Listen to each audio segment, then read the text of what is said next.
কি কারণে আজকে আপনি এই সাংবাদিক বৈঠক করছেন? দেখুন, সাংবাদিক বৈঠক এই কারণেই করছি যে কালকে আমাকে দিদি ফোন করেছিলেন। ফোন করে উনি বললেন যে তোরা যেরকমভাবে খাটাখাটনি করিস সেইভাবে খাটাখাটনি কর, প্রার্থীকে জেতা। আর আমার দেখুন, দিদি আমাদের নেত্রী, তো ওনার কথা মতো সকলকেই আমি বলবো, যারা রাগ করে আছেন বসে আছেন তারা সব মানুষের কাছে আমি অনুরোধ করব যে সকলে নেবে একসঙ্গে প্রার্থীকে জেতানোর হবে। আপনাকে দেখা গেছে দেয়াল লিখতেও দেখা গেছে, তারপরেও কি কোনো জায়গায় ক্ষোভের মধ্যে ছিলেন? কোনো আমার ক্ষোভ নেই, আমরা দলের একনিষ্ঠ কর্মী। তা দিদির আহ্বানে তো আমাদের সেই 98 সাল থেকে আমরা দল করে চলছি, সেই কোনো আক্ষেপ বা আবার কিছু নেই। আমরা জোড়াফুল চিহ্নে প্রচুর ভোটে গোটা বাংলাকে আমরা জেতাবো, 250 সিট নিয়ে আমরা আবার দিদি মুখ্যমন্ত্রী হব। তারকেশ্বরের বর্তমানে যিনি প্রার্থী তৃণমূল কংগ্রেসের, তিনি কি আপনাকে ডাকছেন না প্রচারে? হ্যাঁ, ওনার মিটিং ছিল, মিটিংয়ে ডেকেছিলেন, আমরা গেছিলাম। আমরা কী বলে, আমার সঙ্গে কলকাতায় কাজ ছিল, আমরা পরবর্তীকালে আমরা মিটিংয়ে যাবো, আমরা একসঙ্গেই জোড়াফুল চিহ্নে ভোট দিয়ে বিপুল ভোটে যেতে হবে। মূলত দিদির বার্তা কী ছিল? আপনাকে যে ফোন করেছিল এই বার্তাটা দিয়েছে? দেখুন, দিদি বলল যে প্রতিবার ভোটের সময় দিদি কথা বলেন এবং দিদি ভালো করে আমাকে বলেন যে পুরো তৃণমূল কংগ্রেস হয়ে ভালো করে যে প্রার্থী আছে প্রার্থীকে যেতে হবে। আপনি এরপর থেকে একদম রাস্তায় নেমে? আমি রাস্তায় নেবেই আছি, রাস্তায় অলরেডি নেবেই আছি। দেখেছেন আপনারা, চুন করছি, রং করছি, আমাদের ছেলেরাও অনেকেই বুঝতেই পারছেন। সবার ক্ষোভ বিক্ষোভ জারি থাকুক, সকলকে আমরা ডেকেছি। ডেকে নিয়ে আমরা আমার দলের প্রতি কোনো ক্ষোভ বিক্ষোভ কিচ্ছু নেই। দল আমাকে প্রচুর দিয়েছে, সেই 98 সাল থেকে আমি আপনার শুধু আজকের চেয়ারম্যান না, আমি ট্রেড ইউনিয়নের সভাপতি করেছে, যুব সভাপতি করেছে, মাদারের সভাপতি করেছে, জেলার সভাপতি করেছে, চেয়ারম্যান করেছে, 11 বছর ভাইস চেয়ারম্যান রেখেছে। আর কি চাই দিদির কাছে? অনেক দিয়েছে। প্রার্থী এখন অবধি যোগাযোগ করেছে আপনার সাথে? হ্যাঁ, যোগাযোগ করে। আপনার যারা অনুগামী অর্থাৎ সংগঠনের লোক, তারা কি আপনি টিকিট না পাওয়াতে একটু ক্ষোভ ছিল তাদের? না, আমার কেউ অনুগামী না, সবাই দিদির লোক। আমি বলে কেউ নেই। আমার পাশ থেকে মমতা ব্যানার্জির ছবিটা চলে গেলে, অভিষেক ব্যানার্জির ছবিটা চলে গেলে উত্তম কুণ্ডু কেউ নয়। সবটাই তৃণমূল কংগ্রেস, সবটাই মমতা ব্যানার্জি আমাদের দিদি। উত্তম কুণ্ডু কত ভোটে জেতাতে পারবে তারকেশ্বর বিধানসভা থেকে? আমরা দেখছি, চেষ্টা করছি, জেতাতে তো হবেই প্রার্থীকে। এই মুহূর্তে তো বলতে পারছি, তবে প্রার্থী জিতবে, এটা আমি বলছি। মানে আপনি বলতে চাইছেন মিউনিসিপ্যালিটি থেকে লিড থাকবে? শুধু মিউনিসিপ্যালিটি কেন, আমাদের যে 10টা অঞ্চল, ওইদিকে 5টা অঞ্চল, মিউনিসিপ্যালিটি সব টোটালটা থেকে আমরা প্রার্থীকে জেতাবো। জোর কদমে কবে থেকে দেখা যাবে? আমরা রোজই করছি, আজকেও এখনও চুন কিছু বাকি আছে, কমপ্লিট কিছু বাকি। আজকেও আমরা 15 নম্বর ওয়ার্ডে আমাদের কাউন্সিলর আছে, আজকেও আমরা চুন করতে যাবো। প্রার্থী তালিকা ঘোষণার পর আপনাকে সেইভাবে সক্রিয়ভাবে দেখা যায়? আপনি তো তৃণমূলের একজন সৈনিক বলছেন। না, দেখুন, আমরা বিভিন্ন জায়গায় মিটিং করছি। মিটিং করে, যেমন আমার রেক পয়েন্টের প্রায় 300 লোক আছে, সেই 300 লোকের সঙ্গে আমি মিটিং করেছি। মিটিং করে আমি জোড়াফুল চিহ্নে ভোট দিতে বলেছি এবং আমার যা ইউনিয়ন আছে গোটা ইউনিয়নটাকেই আমরা ডেকে একটা করে আমরা মিটিং করছি। এবং শুধু তাই নয়, প্রত্যেকটা অঞ্চলে আমি মোটামুটি তাদেরকে একটা করে টিম করিয়ে ওখানে নামতে বলেছি যে সবাই জোড়াফুল চিহ্নে ভোট দিয়ে বিপুল ভোটে জেতাতে হবে প্রার্থী। পার্টির সঙ্গে কি প্রচারে দেখা যাবে? ক্ষোভ বিক্ষোভ আছে বলে একটা কথা বললেন প্রথমে শুরুতে, ক্ষোভ বিক্ষোভ না, আমি আমাদের ছেলেদের কথা, ক্ষোভ বিক্ষোভ থাকতেই পারে, যা করে যে কোনো বা ছেলেদের ক্ষোভ বিক্ষোভ থাকতেই পারে। তাদের কাছে তো আমি অনুরোধ করছি যে তারা যেন নেবে, প্রার্থীর হয়ে ভোট করে। আগামী দিনে পার্টির সঙ্গে কি প্রচারে দেখতে পাওয়া যাবে?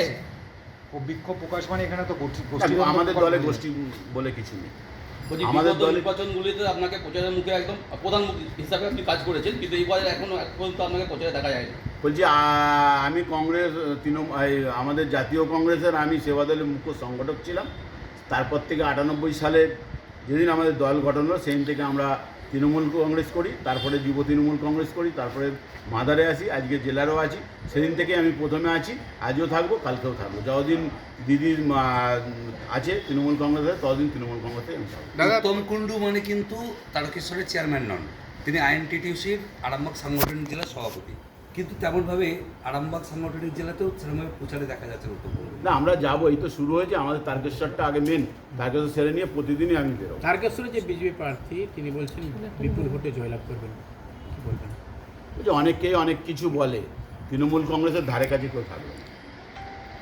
আপনি কি মনে করেন এই আরামবাগ সাব ডিভিশনে কটা মানে আপনারা জয় পেতে পারেন? সাংগঠনিক জেলা আমাদের যতগুলো আছে সবাই সব সাংগঠনিক জেলা সব যাবো, হরিপাল, আমাদের তারকেশ্বর, পুষ্র, আপনার আরামবাগ, গোঘাট, খানাকুল, সব কটাই আমরা জিতবো। ইতিমধ্যে যিনি বিমান ঘোষ পুরসুরের যিনি বিধায়ক, তিনি ঘোষণা করে বলছেন যে 7-0 করেই ছাড়বো। এটা কিভাবে দেখছেন?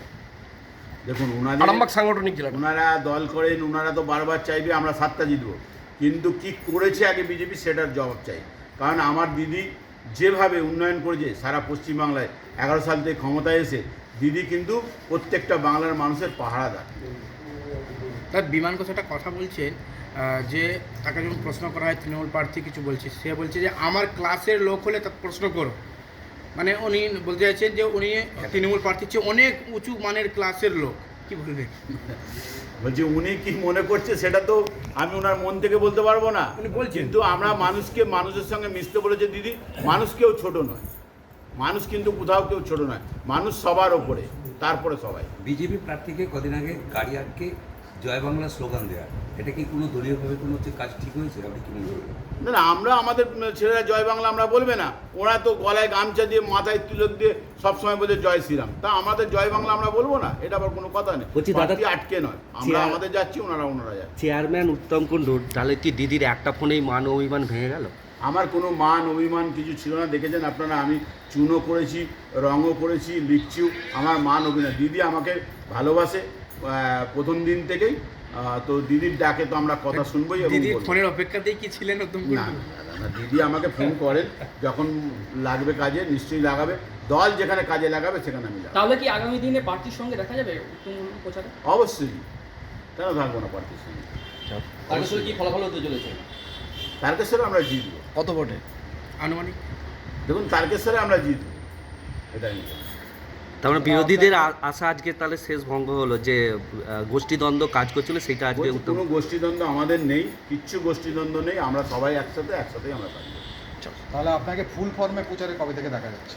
এই তো এখন থেকে আপনি দেখতে পাবেন, এক্ষুনি আমি 15 নম্বরে দিয়াল লিখতে যাবো। দাদা, গতকাল খানাকুলে বিজেপির যে প্রার্থী তাদের অনুগামীরা তৃণমূলের গাড়ি, প্রচারের যে গাড়ি হয় সেই গাড়ি ভাঙচুর করেছে। কি বলবেন? পলাশকে দেখা গেছে রাস্তায় বসে অবরোধ করেছে। করতে দেখা গেছে। দেখুন পলাশরা একটা ভালো ছেলে, যুব ছেলে, তাতে ভয় পেয়ে গেছে বিজেপির প্রার্থী। আর ওনাদের কালচারই তো তাই, ভাঙবো, গড়বো, মারবো, এটাই। কিন্তু আমার দিদি ভাঙার জায়গা নেই, গড়ার জায়গায় আছে। তা আগামী দিনে খানাকুলের মানুষ বুঝিয়ে দেবে, ঠিক আছে, জবাব দিয়ে দেবে সুশান্তবাবু। আজকে কি বার্তা দেবেন এই থেকে? যে আমরা বার্তা দেবো যে তৃণমূল কংগ্রেসকে বিশাল ভোটে জেতানো। দাদা, গোঘাটের যে তৃণমূল প্রার্থী তিনি একজন ডক্টর, এবং অন্যদিকে বিজেপি প্রার্থী তিনি বলছেন যে ওই ডাক্তারকে রাখাবেন না, সে মানে কুকুরের ডাক্তার। বলছি ওনাদের কারোর সম্বন্ধে আইডিয়া নেই। ডাক্তারবাবুরা 3 ভাই বোন, 3 ভাই বোনই ডাক্তার। ডাক্তারবাবুর বাবা ছিলেন একটা বড় মাপের মানুষ। শুধু তাই নয়, ডাক্তারবাবুরা যা কাজ করেছে, উলবেড়িয়ে গিয়ে আপনার যে কেন্দ্রে আগে দাঁড়িয়েছিল সেখানে গিয়ে দেখে আসুন কী কাজ করেছে। ওনার ধারে কাছে থাকতে হবে না। ওনাদের ডিগ্রি যে জায়গায় আছে, যে প্রার্থী আছে বিজেপির, ওনার ধারে কাছে না। উনি মেডিকেল কলেজ থেকে আরম্ভ করে বিভিন্ন রকম যে কাজ উনি করেছেন তার ধারে কাছে থাকতে হবে না। গোঘাটে আমরা বিপুল পরিমাণে করেছি। তারকেশ্বরে আটকে যাওয়া কাজ আগামী দিনে কি হতে পারে আপনার বিধায়ক যদি এখান থেকে জয়যুক্ত হন? দেখুন তারকেশ্বরের কোনো কাজ আটকে নেই। আমার মিউনিসিপ্যালিটি বিশেষ করে আমরা যেভাবে কাজ করেছি, আমি যে কোনো জায়গায় যার সঙ্গে তার সঙ্গে আমি চ্যালেঞ্জ করতে পারি যে মিউনিসিপ্যালিটি আমরা কীভাবে কাজ করেছি। ঠিক আছে, পঞ্চায়েতগুলোও খুব ভালো কাজ হয়েছে। দেখুন দিদির উন্নয়নকে কেউ ছোট করে দেখতে পারে না, কেউ বলতে পারে না। আমরা দিদির আমাদের সাথে আছে বলেই আমরা এত কাজ করতে পারছি, দিদি ছাড়া উপায় নেই। প্রচারে কোনো হেভিয়ার সেলিব্রিটিকে দেখা যাবে? দেখুন আমি আপনাদের মাধ্যমে বাংলার গোটা মানুষকে জানাই, আহ্বান জানাই যে আপনারা তৃণমূল কংগ্রেসকে জেতান। বাংলায় আবার 4বারের জন্য, 4র্থবারের জন্য মাননীয় মুখ্যমন্ত্রী অবশ্যই হচ্ছেন, এটা আজকে ধরে চলুন।